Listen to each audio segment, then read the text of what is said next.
Well, good morning, everybody. Our first animation today is looking at the Ghost 16 long-wave IR channel, and I thought it was a great way to kind of visualize the current storm system that is pulling across the plains in Midwest of the United States.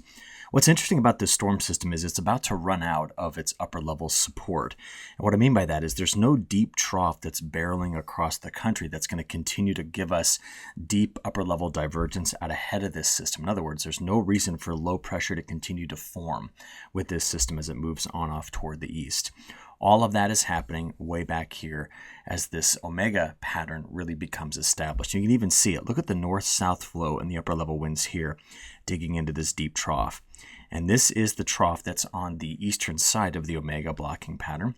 And it's going to be sitting here spinning for at least another 5 to 6 days. So that means everything that's out ahead of this, right, it's being supported by the trough on the backside, but it's kind of not necessarily fully a part of it. I guess that's the way to think about it. Now, as you look at this, again, the brighter the colors, the colder the cloud tops, which means the deeper the cloud field is in the atmosphere. And that's when you see the really, really deep reds that show up right into this area. This is all of the intense convection we saw last night. Storm Prediction Center yesterday, about an hour after I released my video, changed this over to an enhanced risk, and that was a good call given how much severe weather we did have here. But the snow event that we've been talking about for the front range of the Rockies is now going, and we're going to have to wait to see what we can get out of that as this time period progresses over the next, 36 to 48 hours, just hammering this area with a tremendous amount of snow. On radar, it looks something like this. So here's the intense storms that opened up last night, many of these rotating, a lot of them putting down some very, very large hail. And as you just watch the radar animation one more time, it's a reminder that we're getting rain, albeit from strong to severe thunderstorms, across an area that really desperately needs to get this moisture in a big way. But we don't want to see all the severe weather with it. And as of about 5 o'clock this morning, this was the storm reports we had over the last day or so. And a lot of this had a lot of hail in it. We had 3 tornado reports. It was a pretty photogenic tornado went through here. I kind of liked a lot of the videos on Twitter. Just a lot of my friends at Storm Chase, they sell their content. So it's a great way to kind of see what they've got. But you should check them out on Twitter. But just take a look at some of these large hail reports in through here, as well as the wind and the tornado damage. So this was a pretty rough go of it in Kansas and Missouri and some places here in parts of Illinois. I was looking at the hail data we get from radar, and through 5 a.m. this morning, you can kind of zoom in here and see that some of these hail cores in here were putting down 2 to 3 inch hail. So again, we're just using the color bar over on the right, looking for these colors. And pretty rough go of it last night. Now, with all that ice in these storms, we of course get a lot of lightning, and this is what we've currently got going this morning from these storms. This is kind of a live look at about, I'm recording this a little bit before 6 a.m. I think, and we can see just how active the thunderstorms continue to be this morning. Well, if we look at the rainfall side of this, and I'm trying to grab the benefit of this. This is an area in Missouri I was just in yesterday, and talking to a lot of growers in through this area. This was such a needed storm system in this area. Same thing for parts of Iowa, Kansas, and Nebraska. And this area just needed the moisture in a big way. And we need to keep hitting this area with these kind of storm systems in the coming days and weeks to ensure that we kind of recharge the profile. Met a grower talking about how in his particular part of Missouri, he's had now multiple seasons where ponds are almost dry, no flow in some of the creek beds, and he says we need this in a big way, and I certainly understand that based on the evidence I have by looking at all of the maps we typically examine in these videos. All right, let's kind of leave that there and then go have a look at kind of bigger picture things. So in tomorrow's video, Friday, I'm going to be covering a lot of my long-range information, kind of doing a bit of a repeat on what we know and talk about some of the new information and still look for those holes. So one of the maps we'll examine in a different way is going to be this one. It's the last 30 days, percent of normal precipitation. And I have one big question about this upcoming growing season that I think we're going to have a lot of a discussion about. Unlike a year ago, where as we got into late April and early May, we saw kind of a reversal of the pattern, right? Remember how the winds were coming out of the northeast? That kept so much of the plains extremely wet in through May and June. All right. The year before that, we had an entirely different pattern. We had much colder air to the north, much warmer air to the south, and it just kept pushing very strong flow over the Rocky Mountains.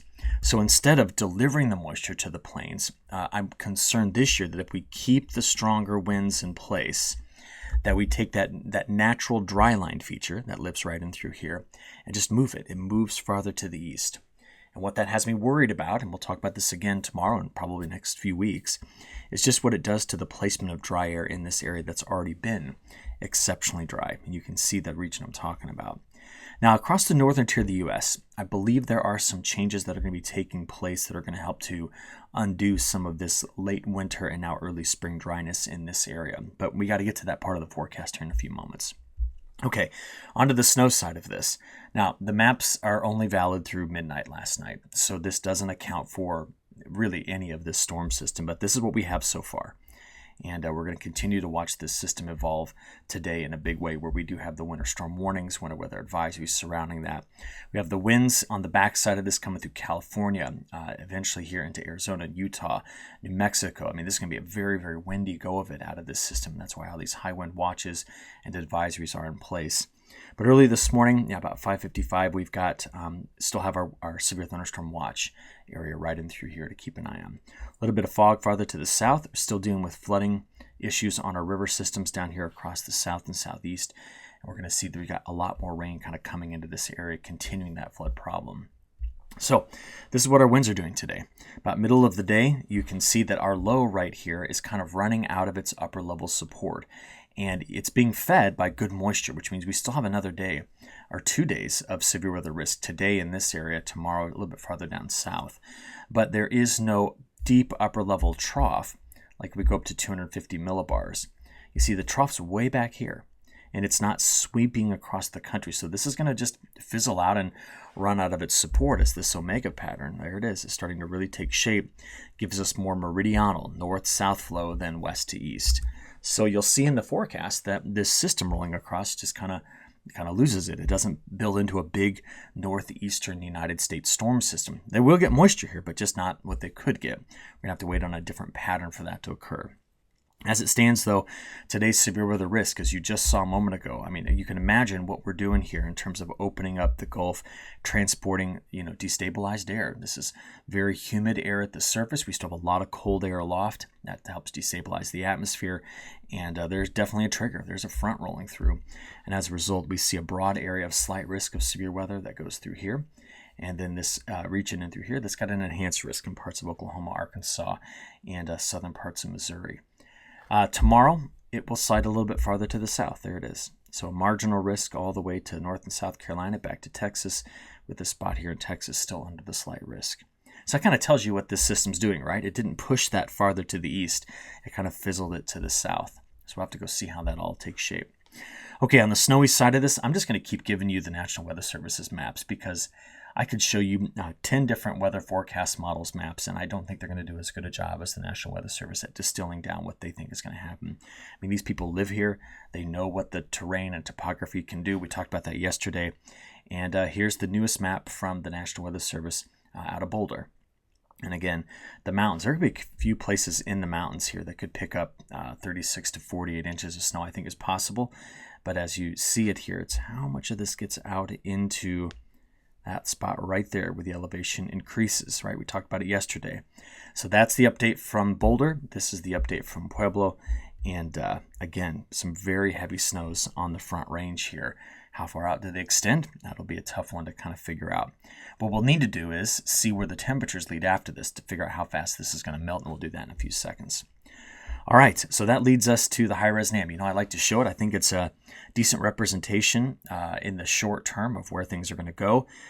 Just to let you know, as we progress into summer, this model has the same kind of problems that all the models do. Even though this one is convection allowing, it's not going to be perfect, and we'll talk more about that into the future. But here we go, starting us off at 7 a.m. this morning. Again, we're going to watch the storms roll through Illinois, Indiana, Michigan, southern Michigan. Some rains lingering in Iowa, desperately needed rains here through midday. And then this evening, right in through this quarter. So the front pushes through. We then see the enhanced convergence here, tapping into that warm, moist, unstable air. And that's why we have the risk in this area late this afternoon and this evening into the overnight hours of severe storms. Now, while all of that is happening, we're getting the support from the bottom of the omega pattern, that trough, and the upslope flow on the back side of this coming into the Front Range. So this whole time period today, big snows on the Front Range. But watch this.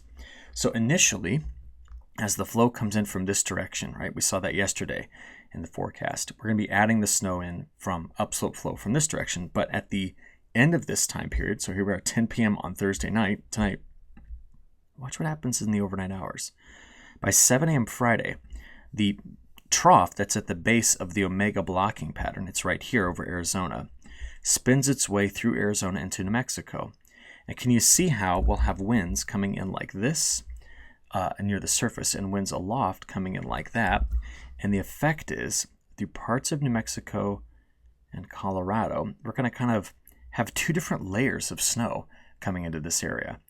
And that's what's going to push those snowfall totals up for the Pueblo forecast office here first. So where are we in time? This is 12 p.m. on Friday. So we're already watching the storm system kind of move toward the Blue Ridge and Appalachian Mountains at this point. See how it's kind of fizzled? There's no big push into New England with it. And as we just play forward, what we're left with as we get into Saturday is our risk coming back into this area. Now, what happens on Saturday as the omega block fully sets up, there's where our trough low pressure is. We just kind of complete the loop. You have this. We have another deep low that's part of a broader trough that's sneaking in through the country out of eastern Canada, the Hudson Bay, through the Great Lakes. And that's one that's going to be delivering some snow showers throughout the Great Lakes states, maybe a little bit farther to the south. So there you go. That's just through Saturday midday. I want to show you this in the upper level high pattern. We're going to do this in two ways. First with the ensemble and then with the artificial intelligence version of this. So here we are. Let me get you to that Sunday time frame right there. So here we are with the omega pattern, and there's the trough I drew for you kind of coming in over the Great Lakes. So as that dives in Sunday into Monday, it delivers some really cold air into the south. I'll show you how deep the frost goes in a minute. And that low curls up into the northeast, but we're going to talk about how it's going to struggle for moisture. Now, if you're in the Canadian Prairie, the midsection of the country, we have northwest flow, which remember, in winter, spring, fall, northwest flow is dry. It's only a good thing in summer for delivering storms. But remember, the discussion this week is how quickly does the ridge get to Alaska? And what I see here is that by next Wednesday, getting into Thursday, we're going past the equinox here. The ridging is here. There's a decent push to the south of stronger winds coming off of the Pacific, broader trough in Canada, cooler air. And what I'm concerned about here is the setup this is going to make for sometime between the 23rd, 24th, and 25th for what could be, see the broader trough, a large storm system in the middle part of the U.S. Now, yesterday, I got a little excited in the forecast and said, hey, that's the system that, it may make that mid to late March blizzard scenario. And I told you that I had wishcasted this thing.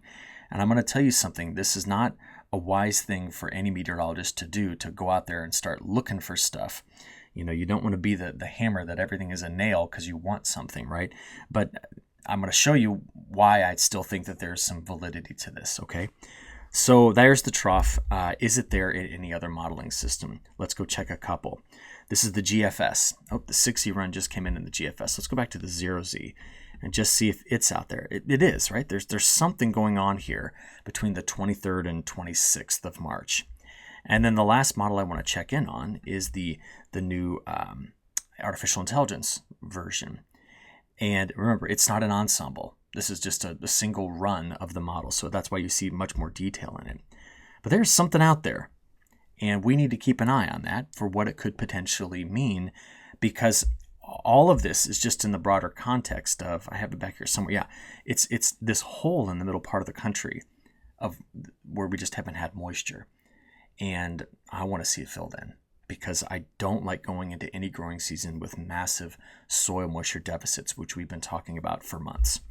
All right, so let's compare the models. I have the GFS operational run on the left from 0Z, European on the right, just like we normally do. All right, we've examined this system, and we see that front slides south.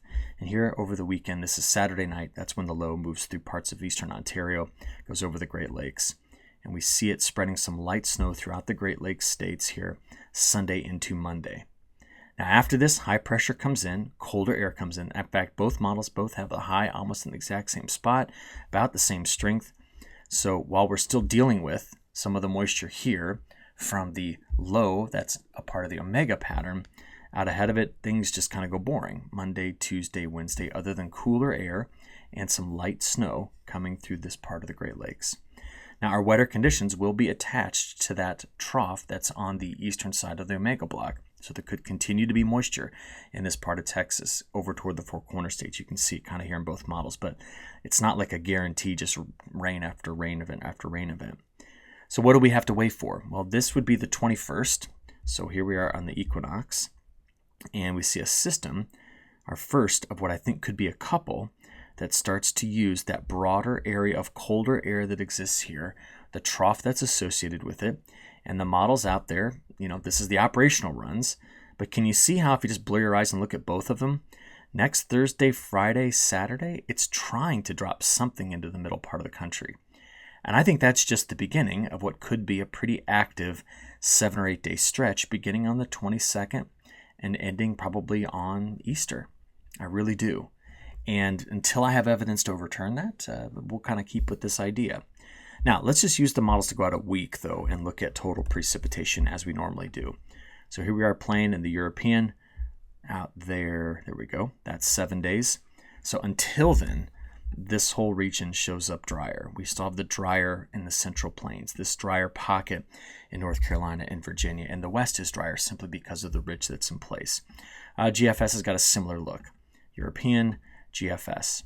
On the snowy side of it, watch this. Here we go. There's the snows on the Front Range.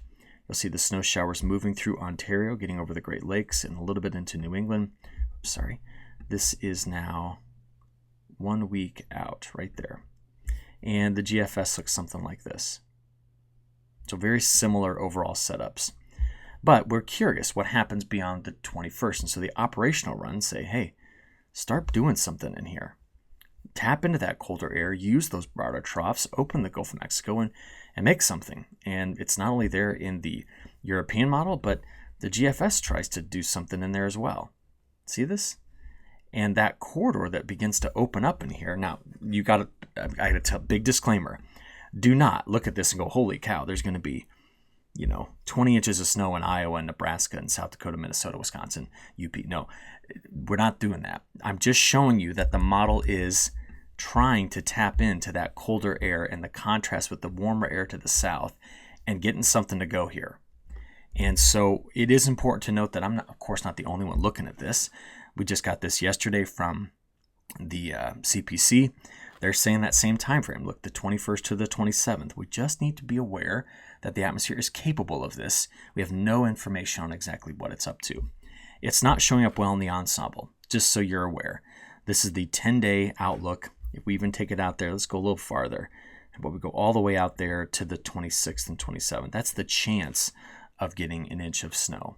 If we take it up to 3, you'll just note that while we have the possibility in here, it's a 50 to 60% chance, it's not as though we see this really well-defined stripe of big snow in there. What we do know is that the bigger snows, if I step it up to a foot, the new run just came in, stinker. Okay, let's go way back out there. Step it up to a foot.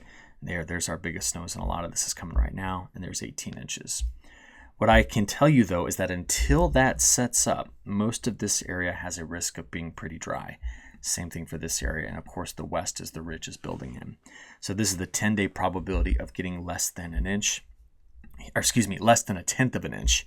Here is the 10-day probability of getting more than an inch. There you go. In that southern tier of the United States, where we currently have the flooding river systems, we have, a 50 to 90% chance, especially right in through here, of getting another 2 inches. Now, one more thing to do. When we step back out there, I just want to show you why I think there's support for this. The jet looks like it's going to try to retract a little bit. What does that mean? It means it's not extending all the way to the west coast. The broader trough sits here. There's some subtropical support. And that kind of flow pattern is just historically linked to activity. And I just going to give you the time period as like the 22nd, 23rd through the 27th, 28th, 29th. That's what I'm thinking. And it is beginning to show up in the ensemble averages. So there's the week 2 forecast from the CPC. Notice how much wetter the European now is. and even the GFS has started to come up a bit. So what this is going to take is getting cold air in the right spot. So let's go have a talk about those temperatures. Over the next 7 days, this is the risk of frost. A lot of the frost that we see coming into the Carolinas and northern parts of Alabama, Mississippi, and Georgia, this is coming in with that trough that starts here on Saturday, moves through on Sunday into early Monday. Tuesday drops that colder air. Until then, we're very, very warm. Here's today's high temperatures. As we play this forward, there's Friday, getting into Saturday, and Sunday. Now, the big question we were going to ask is, do we get some flow coming over, the Rockies to help melt some of this snow? Well, not quite yet by Sunday, but into early next week, Monday, Tuesday, yes. And there's another warm up here while the bigger ridge sits in the west. So we have a colder start to the week all through this area, and then we're going to get a little bit of a rebound ahead of what will be this kind of new pattern that sets up after the equinox. So there it is. Day 5 through 10, the building up of colder air throughout the Canadian prairie in the contrast to the south. And what I'm thinking about here is what this might mean day 10 through 15. Now, if the model's backed off a bit in the colder air, yeah, but there's still the right setup here to get something to come rolling through the U.S. And it is also there, in the European. That's day 5 through 10 and day 10 through 15. So by the way, day 10 through 15 takes you all the way up to Good Friday. So this is suggesting that the end of March does hang on to its normal to cooler than normal bias. And just to let you know, the European artificial intelligence model also does the same thing. In fact, it's got quite a bit of colder air in this area. And I think, even though the model doesn't explicitly produce a snow parameter, I think this is a feedback from the potential for snow in this area. That's why it's so cold in that region. Again, the 15-day forecast gets us up to Good Friday. So I'll have to just keep following the story. You need to know how low my confidence is in it, but if it keeps showing up, we start to build that confidence, and I want you to stay aware of that. All right, beyond this, what we need to talk about is when does it warm back up? And this is a neat page, CFSV2. It's the week 1, 2, week 3, 4. Now, I don't have a lot of trust and confidence in this model. But is it showing something similar to what I just showed you in the other models? Yeah, this is the next week. This is week 2. So we've talked about that colder air that's going to be in place there. But the same model suggests that that's out by the very end of the month and the beginning of April. And if this takes place and we keep a lot of colder air here, we'll send systems to the south, and this will also give us a very stormy central United States, which is what it's got. So this would suggest that leading up to Easter and then immediately following it, very, very active in terms of severe weather in the middle part of the country. That's just one model. I want you to keep an eye on it, though, because it's painting an interesting story for post-Easter weather. We have to examine then what the European is doing, which has got cooler air lasting through Easter weekend, and then even into the early part of April still kind of hangs onto a cooler bias here, meaning that we may not have the fast progress that would be wanted in this area to get into the fields and get going. How does it look there in terms of precipitation? It's got that from March 14th through April 14th. So it is also on the wetter side, indicating much more activity from these storm systems rolling out of the midsection here of the United States and just hammering the south with incredibly heavy rains. Now tomorrow, I will do all new long-range stuff. So we're going to visit everything from April and beyond again, and we'll kind of discuss some of my analog years and whatnot. But in the meantime, just want to remind you that a lot of that longer-range forecasting is going to be really built on North Pacific and Central Pacific Ocean temperature historical analogs, okay? So we'll talk about El Nino again, and we'll continue to monitor these ocean temperatures here. Right now, though, I want to take you to South America. The models continue to paint a bit of a drier picture farther to the north in Brazil's center-west, also in Tocantins and Goiás, major Safrinha growing areas here, but very wet in parts of southern Brazil. In fact, the models just increased rainfall through Paraná, southern parts of Mato Grosso do Sul, very wet in Rio Grande do Sul along the Paraná River, but the models continue to be drier in Buenos Aires. This is a big producing area down here. Wet in the main growing areas for Argentina, but drier in Buenos Aires. So we want to know, what does it look like beyond that? Well, the newest European model for most of April, this gets us out to April 28th, continues to keep a lot of Argentina wet, but it's got this drier swath in through here. And we question how dry that could be. It is certainly lining up with the analog support for when you look back at those years with an El Nino. and an El Nino that fades, in that corridor tends to have lower precipitation rates. So we'll do the same kind of treatment to North America in tomorrow's video, but right now I just think there's going to be an important story to follow in Brazil, given that the analogs support it, the longer range models support it. We know we've been drier as of late, and this could have an impact on that Safrinha crop. Okay, I will drop it off there, and we'll pick back up again on Friday. Thanks.